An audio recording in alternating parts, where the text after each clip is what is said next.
Chapter 1. The Earth Becomes Fortunate.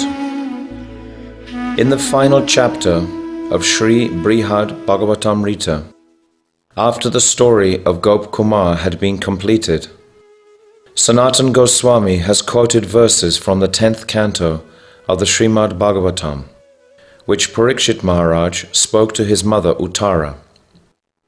They are verses of very beautiful poetry, which stimulate the sentiment of bhakti. Stringing these verses together, Sanatana Goswami has composed a necklace for the benefit of the sadhaks of this world. And when sadhaks keep these verses in their hearts, it is as if they were wearing this necklace around their necks.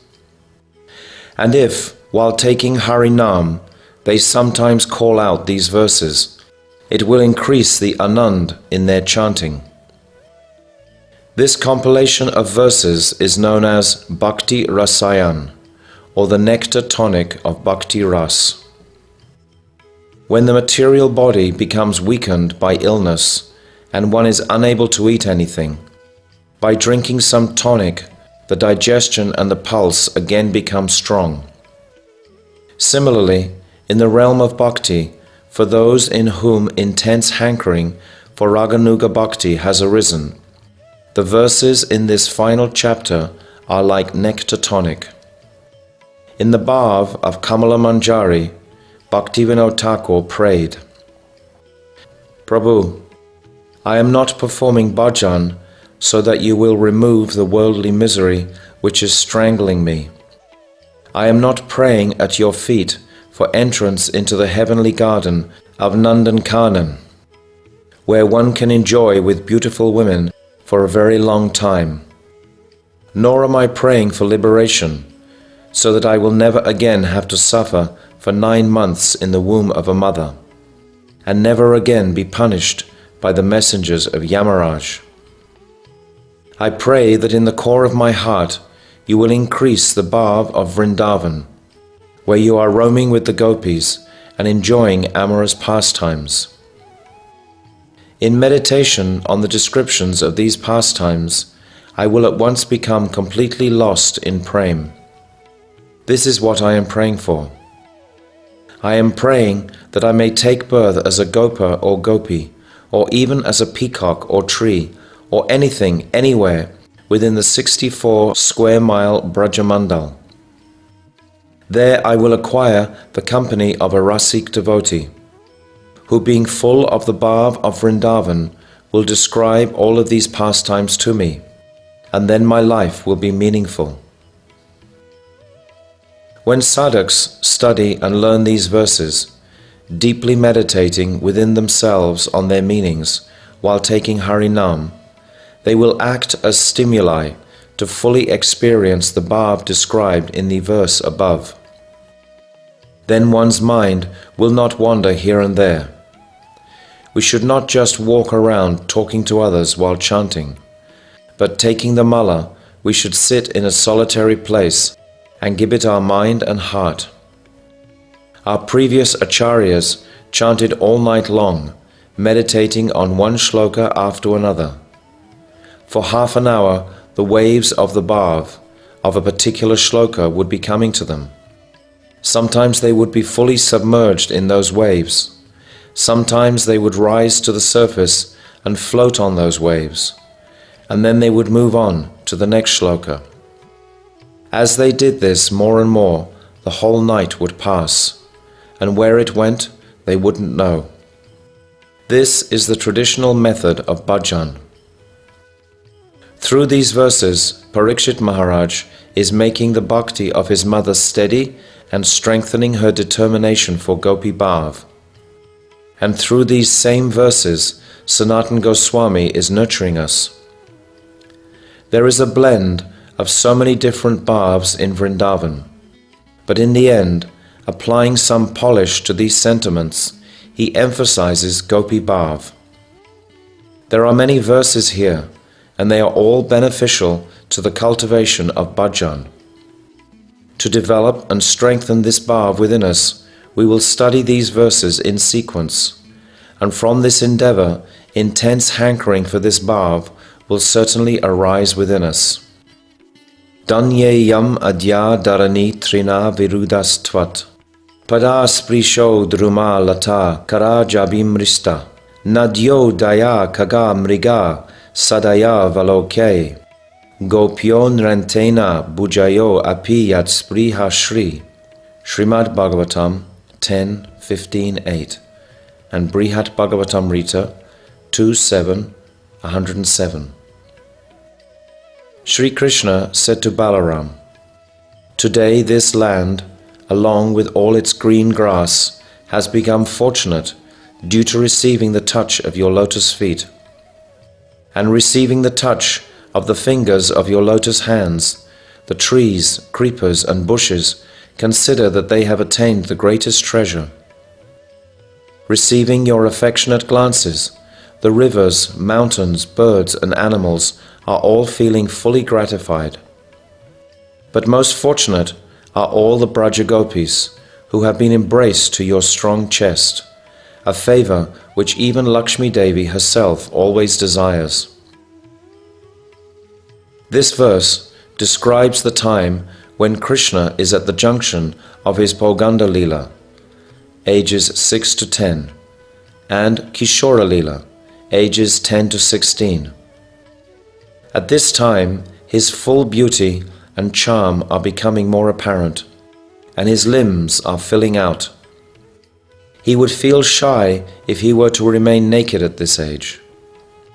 Now he enjoys taking the cows out to graze and jumping about and creating mischief with his friends. At this age, his form is like a bud which is beginning to open. It has not yet become a flower, but it is gradually opening and becoming more charming. Previously, no fragrance came from the bud, and no bee would have been hovering around it. But as it opens more and more, the fragrance begins to come, and there is nectar available to the bee. When it spreads out and becomes fully mature, it means that Krishna has reached the Kishore age. Now that Krishna and Baladev have become a little older, their forms have become very charming. Their feet have also become bigger. Previously, they were thin from heel to toe, but now, like ripe bananas, their feet have become big and very soft. And whereas before the soles of their feet had yellowish complexions, now they have begun to take on a reddish hue. Now Krishna has become a little clever in speaking. Instead of always speaking directly, he has learned to speak in a roundabout way. These are all symptoms of this age. His newfound cleverness in speech is evident in his speaking of this verse. To avoid praising himself, he uses the presence of Baladev Prabhu as a pretext to express his feelings. Because at this age, he has become a little intelligent. He realizes that he should never praise himself. Praising oneself is like committing suicide. Here he wants to describe how Vrindavan is more glorious than any place within the three worlds, and even more glorious than Vaikuntha. He begins by saying that the earth is fortunate. Why is the earth fortunate? Because of the presence of India. Why is India so glorious? Because of the presence of Vrindavan. And why is Vrindavan so glorious? Because of the presence of the Gopas and Gopis. Why are the Gopas and Gopis glorious? Because amongst them are Krishna and Radha. And why are they glorious? Because of the mutual prem between them, and that is our highest objective. If not for the amorous prem of Sri Sri Radha and Krishna, then all of our endeavors would be meaningless. It is prayed for again and again by the topmost devotees, and Radha's prem is so glorious that it overpowers Krishna himself. But he doesn't describe all of this directly by saying, "I am the supreme ornament which beautifies Vrindavan," because he is now entering his Kishore age. When speaking, he knows how to keep this bhav hidden and how to skillfully reveal it. Together, Krishna and Balaram are taking the cows out to graze. And upon seeing the beauty and splendor of the Vrindavan forest, at once Krishna becomes overwhelmed with emotion. What is the meaning of Vrindavan?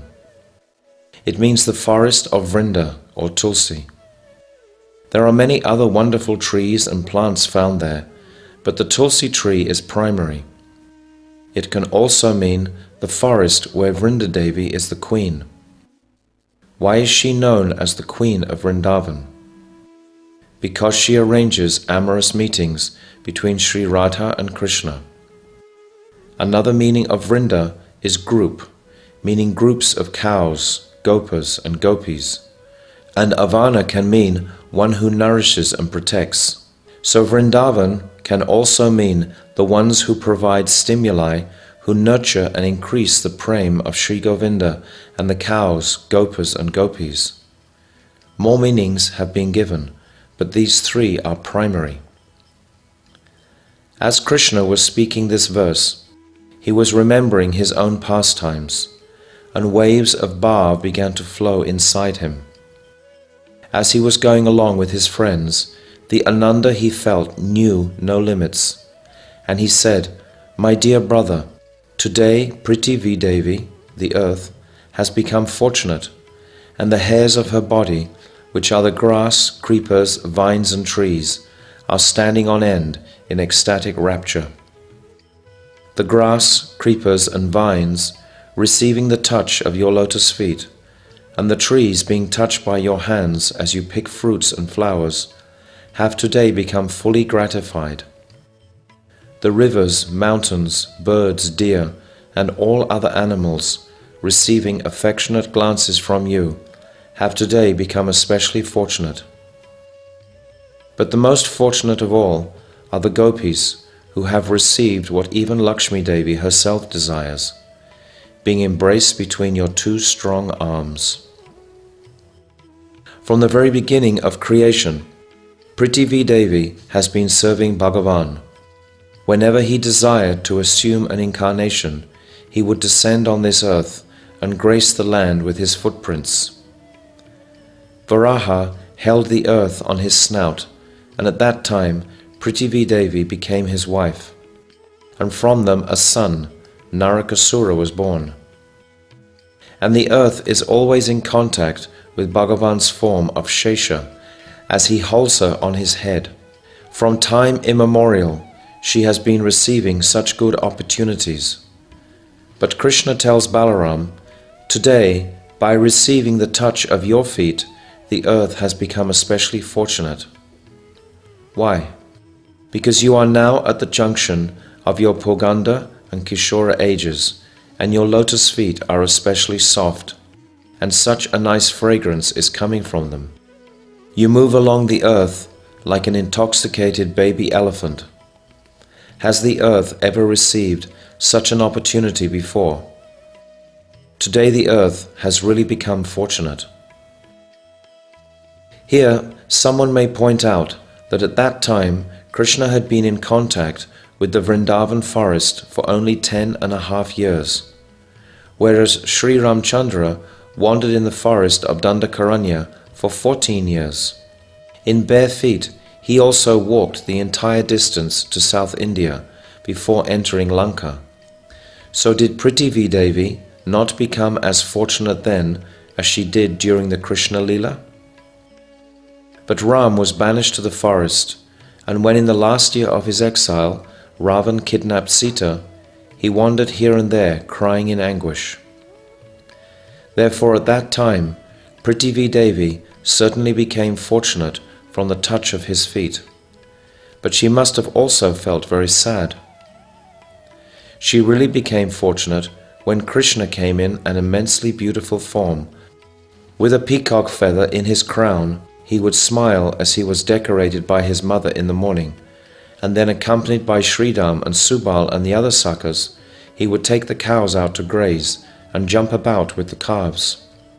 Just as the young offspring of a deer playfully jump about, he would go along with all of his friends with a happy heart. Picking flowers with their own hands, they would make garlands and decorate each other. and arriving at places like Kusum Sarovar, Radha Kund and Shyama Kund, they would enjoy pastimes which were saturated with ras. With special care, Krishna would string one garland which was not meant for any of the sakhas, and feeling great happiness as he thought of whom he would place this garland on, he tucked it away. Who can estimate the great good fortune of those flowers, being picked and made into a garland by Krishna's own beautiful hands? When in the evening he would place that garland on a certain devotee, he would feel supremely blissful. Did any of this happen in Ram Leela? There was constant heartbreak in Ramchandra's pastimes, but in contrast in Krishna Leela there was so much carefree happiness. In the same way as we may caress one person whom we love and lovingly slap another, Bhagavan has touched the earth in different ways in his different incarnations. Ramachandra touched the earth, and Nrsingadev also touched the earth. Assuming a fearful form, Nrsingadev appeared, and being extremely angry, he killed Hiranyakashipu. All of the residents of the heavenly and lower planetary systems were petrified with fear, and at that time the earth did not experience great Anand. But when Krishna touched the earth in such a beautiful form, she really became fortunate. The rivers, especially the Jamuna, also became fortunate. At that time, Manasi Ganga was also a river, though now it is in the form of a kund, and it also became fortunate. He would lovingly glance towards the rivers, because there he would sport with the gopis and sakhas. The river would make a sweet sound as they flowed gently, and bees would be hovering around the blooming lotuses. The soft breeze would carry the fragrance, and the entire scene would be so beautiful. Through the bestowal of his affectionate glances, he would also shower the nectar of his kindness upon the hills and mountains, because near them were very attractive kunjas, where there would be very beautiful grass, and on the pretext of taking the cows to graze, he would go there. Sitting on the large rocks with his friends, they would decorate one another. The kunjas, such as the ones near Kusum Sarovar, were very beautiful, and there he would enjoy with the gopis as well. This verse describes 4 benedictions: receiving Krishna's affectionate glances, receiving the touch of his feet, receiving the touch of his hands, and being embraced by his arms as the gopis were. When Krishna would be taking the cows out to graze, from hidden positions the gopis would lovingly glance at him, and then he would glance towards them with such affection that it would immerse them in remembrance of his sweetness. In the same way, he would glance towards the different birds and animals, and from this they also became fortunate. Sometimes a peacock, being maddened in bhav, would come near him, and he would gently stroke it with his hand. Sometimes he would call a parrot, and when it flew onto his hand, while stroking it gently, he would teach it to speak, and then listen to what the parrot said back. The calves would also receive the touch of his hands. Very young calves, perhaps only a few days old, forgetting the company of their mothers, they would jump along as they accompanied Krishna to the forest. As they proceeded further and further, they would become fatigued. So Krishna would take them on his lap and massage their legs with great prem. He would speak sweet words to them. Tell me, how much good fortune did those calves possess? He would also take the sakhas on his lap and stroke them. And in this way, Subal and others received the touch of his hands. Considering the diverse sentiments of the residents of Vrindavan, he touches them in different ways. When Krishna takes the cows and his friends to drink from and sport in the rivers have one type of sentiment. And when he goes there, with the gopis they have a different type of bhav. Receiving the touch of Krishna's feet, the rivers swell in Anand. The trees have the sentiment of sakhas, and they receive the touch of both Krishna's hands and feet. The cows have the sentiment of being his mother, and the calves have the sentiment of sakhas. The creepers have the barb of sakhis, and when he picks flowers from them, it is as if he is teasing a gopi with his touch. The gopis also receive the touch of Krishna's lotus feet. Yatte sujata charanam buruham staneshu Bita shanai priyatadimahi karkesheshu Tenata vimatasitat vyatatena kimsvit Kurpadibi brahmati dir bhavarayusamna. Srimad Bhagavatam 10:31-19. O dear one, your lotus feet are so soft that we place them gently on our breasts, fearing that they will be harmed. Our life rests only in you, and therefore our minds are filled with anxiety that your tender feet might be wounded by pebbles as you roam about on the forest path. The gopis are arguing with their own minds. Their minds are saying to them, "Why are you worrying about Krishna? There is no necessity." But from deep within their hearts, from their very Atma, the gopis reply, "We are upset because Krishna's feet are very soft, and we are afraid that they will be pricked by thorns and pebbles. We desire that he should never feel any pain." The mind replies, "Is Krishna blind? He has eyes, doesn't he?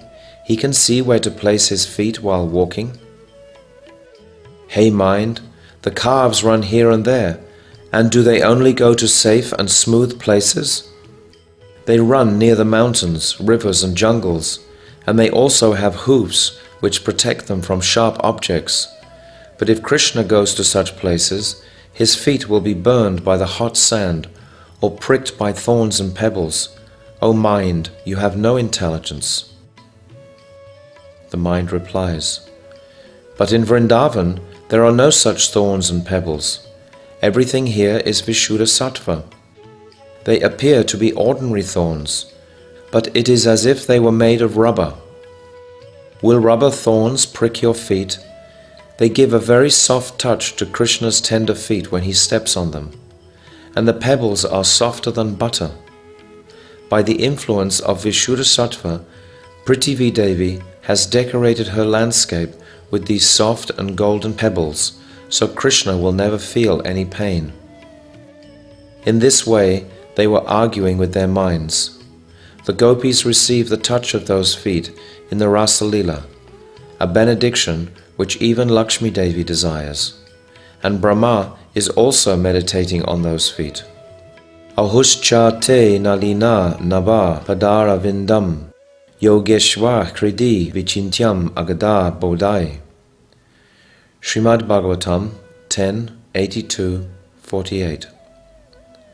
Such great storehouses of knowledge as Brahma, Shankar, the Kumaras and Shukadev Goswami are always trying to remember Krishna's lotus feet, but only with great difficulty do those feet appear in their meditation.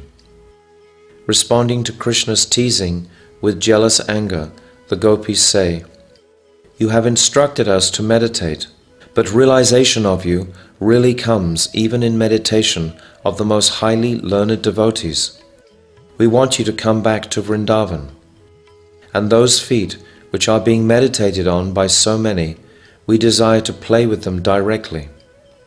What to speak of holding them within our brains in meditation, we desire to hold them close to us. Meditation will not satisfy us, so we won't do it." They desire to receive the touch of his feet while they are decorating him, and then they will also receive the touch of his feet. But in the end, they will receive the benediction of being embraced between his two strong arms. Krishna will be touching their feet also when they exhibit man, jealous anger, and he is trying to appease them. Then everything is reversed, and Lakshmi also desires all of this. So in this verse, when Krishna says, "Bhai, my dear brother, today the earth has become glorious," He is simply using the presence of Baladev Prabhu as a pretext so that the sweetness of Krishna himself, the sweetness of the gopis, and the glories of Vrindavan can all be specifically described.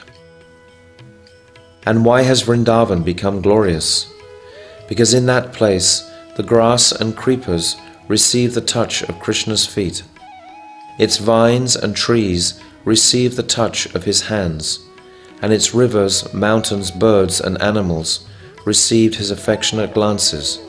But above all, Vrindavan is especially glorious because of the presence of the gopis, whom Krishna himself serves. Thus ends Chapter 1 of Bhakti Rasayana.